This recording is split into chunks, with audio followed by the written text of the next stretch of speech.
Crack SIS academy. நம்ம channel நீங்கள் இன்னும் சப்ஸ்கிரைப் பண்ணலைன்னா மறக்காமல் சப்ஸ்கிரைப் பண்ணிடுங்க. இந்த வீடியோ எதை பற்றி டிஸ்கஸ் பண்ண போகிறோன்னா, நமக்கு வந்து பார்த்திங்கன்னா ட்விஸ்ட்டுக்கு மேலே ட்விஸ்ட் கொடுத்துட்டு மறுபடியும் முதல்ல இருந்தால் அந்த மாதிரியெல்லாம் இருக்குது. என்னென்னு பார்த்தீங்கன்னா டிஎன்பிஎஸ்சியில் மறுபடியும் வந்து சிலபஸ் சேஞ்ச் பண்ண போகிறாங்களாமா. அது வந்து பார்த்திங்கன்னா யூபிஎஸ்சி சிலபஸோட ஓரியன்டாக இருக்கக்கூடிய சிலபஸ் வந்து சேஞ்ச் பண்ண போகிறாங்க. இது வந்து எந்த அளவுக்கு வந்து பார்த்திங்கன்னா டிஎன்பிஎஸ்சி மட்டும் படிச்சுட்டு இருக்கிற ஸ்டூடெண்ட்ஸ்க்கு வந்து எந்த அளவுக்கு வந்து யூஸ்ஃபுல்லாக இருக்குன்னு எனக்கு தெரியல. ஸோ அவங்க என்ன சொல்லியிருக்கான்னு ஃபஸ்ட்டு பார்த்துடலாம். அதாவது ஃபர்ஸ்ட் பாருங்கள், தமிழ்நாட்டிலிருந்து யூபிஎஸ்சி விண்ணப்பத்துக்கு தயாராகிறவர்களுக்கு கூடுதல் நன்மை கிடைக்கும் வகையில் யூபிஎஸ்சிக்கு இணையாக டிஎன்பிஎஸ்சிக்கு சில பாடத்திட்டங்களை வடிவமைப்பது குறித்து நாங்கள் ஒரு அற்புதமான கலந்துரையாடல் நடத்தியிருந்தோம். அதாவது இவங்க அற்புதமான கலந்துரை நடத்தியிருக்காங்க. பட் வந்து பார்த்திங்கன்னா அது வந்து பார்த்திங்கன்னா யூபிஎஸ்சி படிக்கிறவங்களுக்கு மட்டும்தான் அது வந்து பார்த்திங்கன்னா ஒரு பெனிஃபிட்டாக இருக்குமே தவிர டிஎன்பிஎஸ்சி மட்டும் படித்துட்டு இருக்கிறவங்களுக்கு அது பெனிஃபிட்டாக இருக்காது. அதே தான் அவங்களும் மென்ஷன் பண்ணியிருக்காங்க. தமிழ்நாட்டிலிருந்து யூபிஎஸ்சி விண்ணப்பித்து தயாராக இருக்கும் கூடுதல் நன்மை, அதாவது அவங்களுக்கு கூடுதல் நன்மை தான் தவிர டிஎன்பிஎஸ்சி படிச்சுட்டு இருக்கிறவங்களுக்கு நமக்கு ஒரு கூடுதல் ஒரு தேவையில்லாத ஒரு எக்ஸ்ட்ரா நம்ம பேர்டனாக தான் இருக்கும். ஏன்னா இப்போ தான் பார்த்திங்கன்னா ஒரு ஜஸ்ட்டு கொஞ்சம் எக்ஸாம் முடிஞ்சு குரூப் 4 குரூப் 2 எக்ஸாம் முடிஞ்சு மறுபடியே வந்து பார்த்திங்கன்னா இப்போ ஒரு 1 மந்த்துக்கு முன்னாடி தான் சிலபஸ் வந்து சேஞ்ச் பண்ணியிருக்காங்க. ஸோ அந்த சிலபஸ்லேருந்து மறுபடியும் இன்னொரு சிலபஸ் நீங்கள் சேஞ்ச் பண்ணால் ஸ்டூடெண்ட்ஸோட மைண்ட் எப்படி இருக்கும், இதை பற்றி அவங்க எதுவுமே திங்க் பண்ணலன்னு நினைக்கிறேன். நான் ஆல்ரெடி நிறைய வீடியோ சொல்லியிருப்பேன். ஸோ டிஎன்பிஎஸ்சி ரொம்ப நல்லா பண்ணிட்டு இருக்கிறாங்க.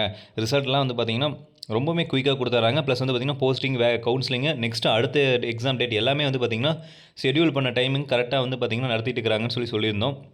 பட் அதுக்கு நேர் ஆப்போசிட்டாக பார்த்திங்கன்னா சிலபஸ் சேஞ்ச் பண்ணியிருந்தாங்க. பட் அந்த சிலபஸ் சேஞ்ச் பண்ணதும் ஓகே தமிழ் வந்து கொஞ்சம் குறைச்சிருக்கீங்க, அதனால் கொஞ்சம் பரவாயில்ல. அது மட்டும் இல்லாமல் இப்போ இந்த டாப்பிக்லேருந்து இந்த கேள்வி கேட்க போகிறாங்கன்னு சொல்லி ஒரு டீட்டெயிலாக ஒரு ப்ளூ பிரிண்ட் மாதிரி கொடுத்தனால நமக்கு ரொம்ப யூஸ்ஃபுல்லாக இருந்துச்சு. அதனால் வந்து ஓகே அப்படி இருந்தோம். இப்போ மறுபடியும் யூபிஎஸ்சிக்கு நிகரான சிலபஸ் வந்து கொண்டு போச்சுன்னா நம்ம வந்து டிஎன்பிஎஸ்சி எதுக்கு படிக்க போகிறோம்? யூபிஎஸ்சியை டேரெக்டாக படிச்சுட்டு போயிடலாமே.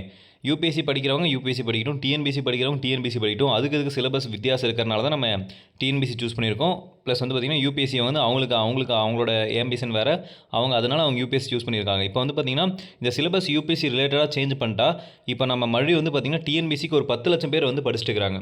ஸோ அந்த 10 லட்சம் பேருக்கு மேலே படிச்சுட்டு இருக்கிறாங்க. அதாவது ரெகுலராக வந்து பார்த்திங்கன்னா ஒரு 10 லட்சம் பேர் படிச்சுட்டு இருக்கிறாங்க. அது இல்லாமல் ஒர்க் போயிட்டு இருக்கிறவங்க நிறைய பேர் இருக்கிறாங்க. ஸோ அந்த ரெகுலராக இருக்க 10 லட்சம் பேர் எப்படி பாதிக்கப்படுவாங்க பற்றி அவங்க யோசிக்கல.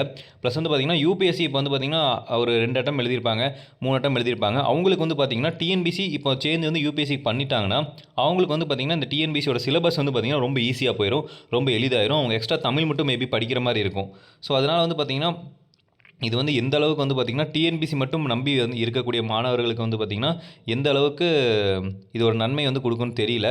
பட் கடைசி ஒன்று சொல்லியிருக்காங்க பாருங்கள், இந்த சாத்தியக்கூறுகளை குறித்து உங்கள் கருத்துக்களை நேரடியாக டைரக்ட் மெசேஜ் அனுப்புங்கள் அப்படின்னு சொல்லி கொடுத்துருக்காங்க. நீங்கள் ஒரு ஹெல்ப் பண்ணணுன்னா நீங்கள் இந்த மாதிரி வந்து வேண்டான்னு சொல்லி உங்களுக்கு என்ன கருத்து இருக்கோ அதை வந்து நீங்கள் சொல்லுங்கள்.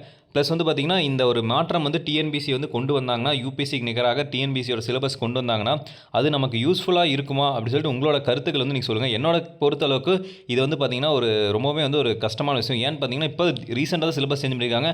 மறுபடியும் இன்னொரு சிலபஸ் மாற்றம் என்பது வந்து பார்த்திங்கன்னா இங்கே இருக்க எல்லாத்தோட ஸ்டூடெண்ட்ஸோட மைண்ட் செட்டு ப்ளஸ் வந்து பார்த்திங்கன்னா அவங்க ஆல்ரெடி வந்து நிறைய கோர்ஸ் அட்டன் பண்ணியிருப்பாங்க, படிக்க ஆரம்பிச்சிருப்பாங்க, படித்து முடிச்சிருப்பாங்க. ஸோ அவங்களுக்கு எல்லாம் பார்த்திங்கன்னா மறுபடியும் ஃபர்ஸ்ட்லேருந்து ஸ்டார்ட் பண்ணுற மாதிரி ஆயிரும். பட் வந்து அவங்களுக்கு ரொம்பவே அது கஷ்டமான ஒரு விஷயம். அதனால் அது அவங்க டிஎன்பிஎஸ்சி சைடு எப்படி யோசிச்சாங்கன்னு தெரியல இந்த விஷயத்தை. ஸோ உங்களோட கருத்து என்னன்னு சொல்லிட்டு வந்து பார்த்திங்கன்னா கமெண்ட் பாக்ஸில் கமெண்ட் பண்ணுங்கள். ஸோ நம்ம அடுத்த வீடியோவில் சந்திக்கலாம்.